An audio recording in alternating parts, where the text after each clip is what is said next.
Welcome back to GameChanger. So, first off, is if you can tell, I got a new microphone. Super excited. Shout out to my wife, an early Christmas gift.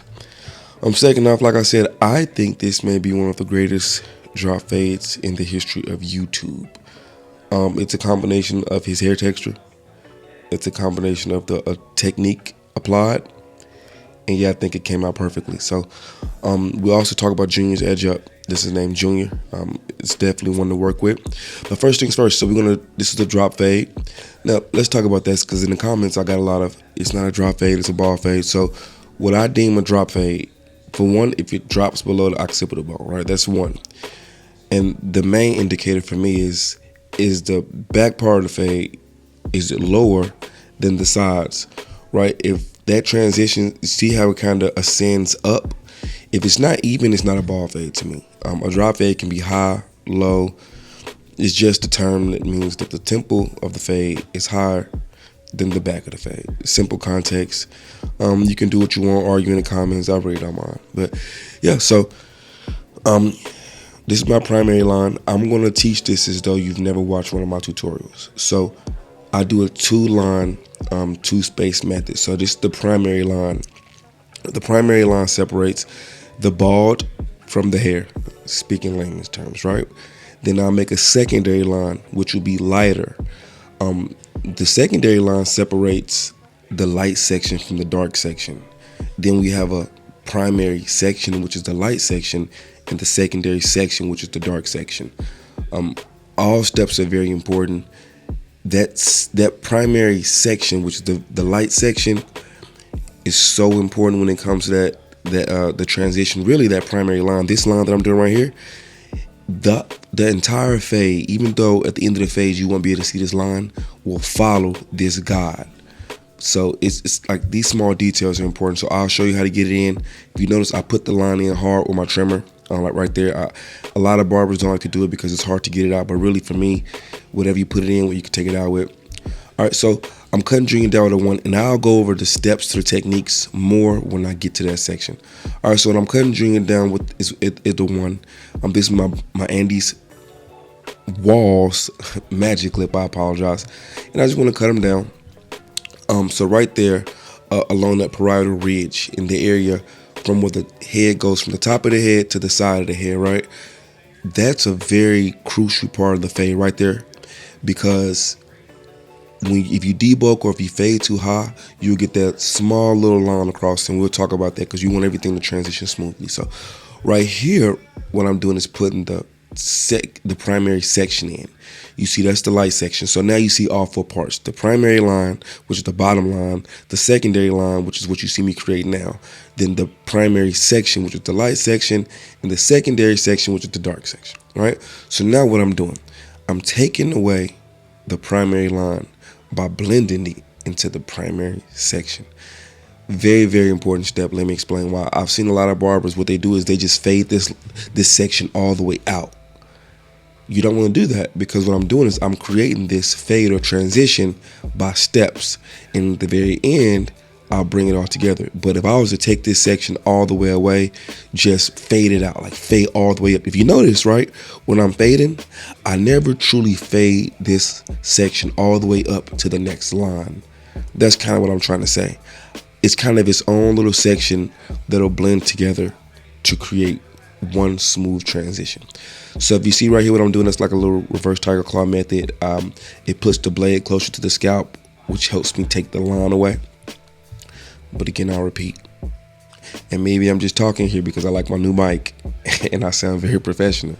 But you do not take that line all the way up to the next line. And as far as I get in the comments, okay, what lever are you using? Yeah. The reason why I never really say, for one, I don't know, right? And you shouldn't know either. You never want to become a stiff barber. Okay, right here I'm doing lever 1, then lever 3. Because if your lever play is stiff like that, then the fade will be stiff like that. It'll be choppy. So we never want to do a choppy system. You want to work off feel.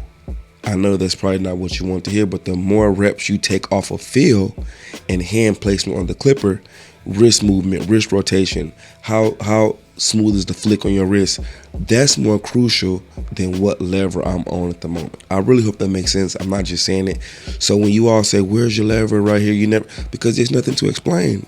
The more reps you put in, sometimes it's not about the small little notches. Smooth. You want to be smooth. Now, one thing I will point out, if you see my offhand, look at that thumb. Sometimes it's on the top, sometimes it's on the bottom. What I'm doing is I'm stretching the skin. When you tighten the skin, it actually makes it easier for you to make a smoother transition. Now, look at how that transition, or I faded that section in. Now what I do is I come back after I've faded it in for the most part, and I take my trimmer. Remember, I put it in with the trimmer, so I'll take it out with the trimmer. So if you notice, yeah, that's the last step for that section. But do you see how it blended in? You can still see the hair in that primary section, but you can't see the line anymore. That's what I mean. I always want to see the hair. I never want to see the line. So now what I'm doing is I'm debulking with my 1.5 guard. Since I cut them down to 1, I'll go a half a size bigger on the guard to just debulk. I'm taking away any thin spots, any inconsistencies in density, and also the lighter the area, the easier fade. What I mean, if I was to just take my whatever clipper I'm using with no guard or 1 guard to try to blend this section in, it's too dense. The hair above the section, so okay. So what I'm doing is I'm gonna bring this transition together along that line. Everything above the line, I'm just thinning out. My fade is going to be right along that secondary line right there, which is where the dark hair is. That's why I told you it's very important, because the fade follows that line. So I'm not fading in right now. What I'm doing is I'm taking the bulk off of that line, so when it's time for me to blend that line in, the lighter the area, it's not super dense, it's not super bulky, it won't be choppy, it'll be just a smooth transition. All right, if you listen, kind of rewind what I said, it'll really make sense. So right now, the second step in me debulking is that 1 guard. I went 1.5. Now I'm going 1 guard. And let's talk about hands and how I grip my clippers. If you look at my hands, right, I have a thumb on top, 2 or 3 fingers on the base or on the back side of the clipper, and I'm very, very light. I'm delicate. I don't want to force the clippers to do anything. Look at how smooth. Look at my flick. Look at the wrist. Those are high quality clippers, right? So I don't have to be rough. I don't have to be aggressive on the client's scalp. For 1, it prevents irritation, and for 2, it prevents a choppy fade. Take your time, be smooth. If there's one piece of advice that I can give any barber, especially a new barber, you want to have a very smooth, a very precise and light touch on the clippers. Smooth hand game, right? No pun intended. So now, if you look at this section, right? Now, what have I been doing the past 1.5, 2 minutes? Look at how light that line is now. See how the lighter the area. So now, what I'm going to do is, see how light it is? It's not gone. I never really got rid of the line, but what I did was I prepped the line for the steps to come next, which is to blend it together with my Babbleless clipper. All right, and look at my offhand. The left hand is stretching the skin. Oh, actually, I'm using these clippers right here. And what I'm doing now is I'm just taking a line away. It's like an eraser. But all of that is possible. The reason why this fade came together so smooth is because of the steps. The steps are very important. It'll take a little longer, yes. But really, this fade takes no more than, I think, all my clients are booked for 45 minutes. And I do it within that time. Without the facial hair, this probably was a 35-minute haircut. It's just small steps. Look at the offhand. Again, I'm stretching the skin. Makes my workspace larger. And the debulking, I just can't stress enough how important that was. And now I just erase the line. Again, I'm talking a lot too, because this new mic is so cool, bro. Like, do you hear me? Y'all want some ASMR? Listen to this.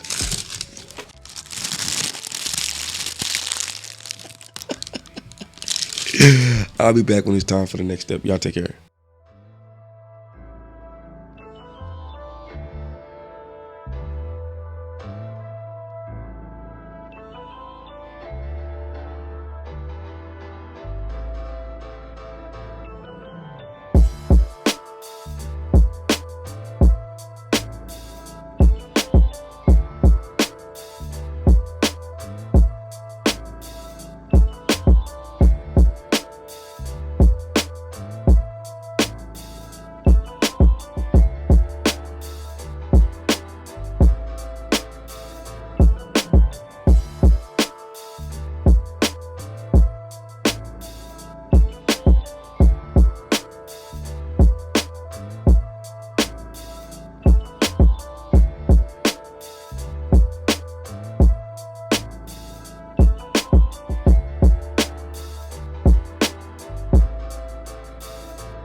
So although I walked you through these steps, right, I feel like this is something I should come back and comment on. Do you see how that came together?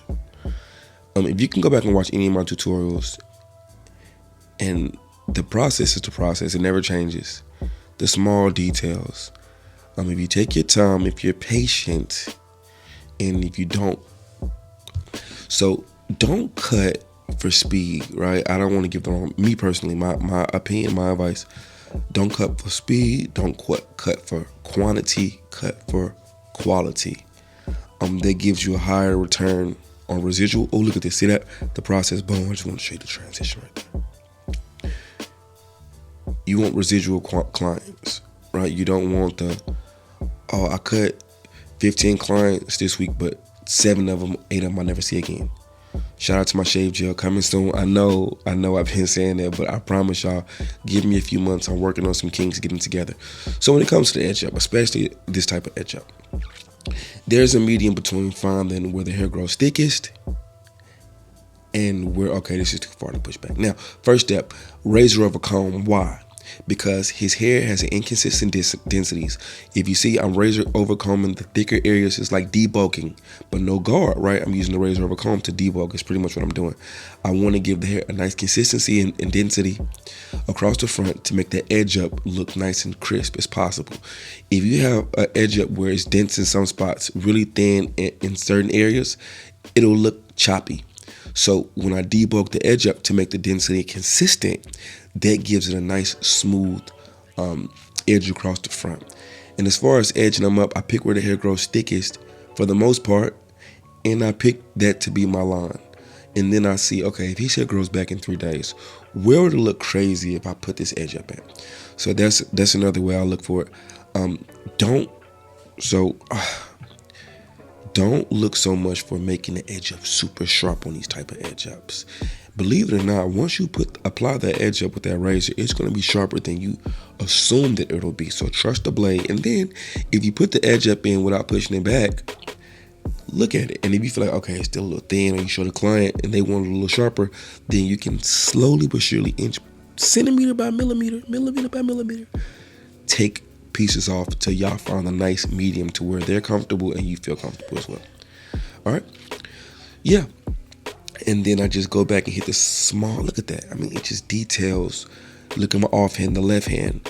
What I'm doing is I'm stretching the skin, especially with the razor. You stretch the skin and tighten especially, so when you use the razor, when you tighten that skin, and y'all can't tell me that shave gel didn't just have that hair gliding off like that, right? When you use the razor and you stretch the skin, it tightens the skin so that way you can attack that hair shaft and slice it right off. Now, after I get the edge up in, what I'll do to make that fade look even sharper and to give that the illusion of truly bald, I'll take the razor, I'll do the front right there on the temple, and I'll shave it off. Then I'll use my trimmer to actually take that line away. All right, right here. That's my razor sound. And then I'll come back and I'll take that out. Look at that. Oh my God. I'm not gonna lie, y'all. Y'all can't tell me that's not saucy. If you haven't watched the ASMR version of this video, I'm not talking in that video. It's more just clipper sounds. It's a much smoother, relaxing video. I hope you all enjoy it. Then I come back and hit the little hairs that stand up. Let me know what you rate this 1 to 10 in the comments. I compared to some of the best haircuts you ever seen on the net. I hope you enjoyed. Stick around if you like what you saw. If you like what you heard, like, share, subscribe. Let me know what type of haircuts y'all want to see. Look at that. Masterpiece. Take care. GameChanger out.